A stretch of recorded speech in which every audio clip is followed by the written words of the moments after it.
Fotoreporteri Amerikan Ron Haviv ka raportuar për vite me radhë nga zona të ndryshme konflikti, duke sjellë për publikun imazhe të rralla dhe të fuqishme. Ai thotë se pavarësisht ndryshimeve të mëdha në mënyrën se si njerëzit informohen sot, roli i fotoreporterëve mbetet thelbësor. Tani ka shumë gazetari qytetare, pamje nga ushtarët, video nga kamerat të trupit, dron dhe materiale të tjera. Në këtë realitet të ri, roli ynë si fotoreporter ka ndryshuar disi, por mbetet jashtëzakonisht i rëndësishëm, sepse ne hymë me një narrativ, integritet dhe mision për të treguar histori që zgjasin përtej fragmenteve të shkurtra vizuale. Dokumentuesi i krimeve të luftës tregon nga përvoja e tij se shpeshherë interesi i publikut për një konflikt rritet dhe bie. Ai rikujton kohën kur raportonte nga zonat e luftës në Ballkan.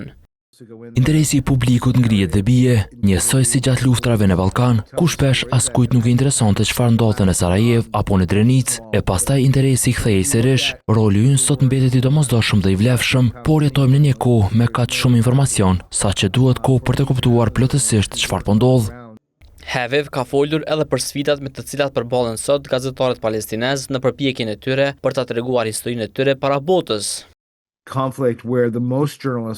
Puna gazetarëve palestinez është e jetë rëndësishme, sidomos sepse gazetarët ndërkombëtar nuk lejohen të punojnë në terren, madje as gjatë anëpushimit. Ata mbajnë përgjegjësi të madhe sepse duhet të tregojnë historinë e tyre, por edhe ta bëjnë atë të kuptohet globalisht. Ukraina është pak më ndryshe sepse ka qasje për gazetarët ndërkombëtar, por dinamika është ngjashme.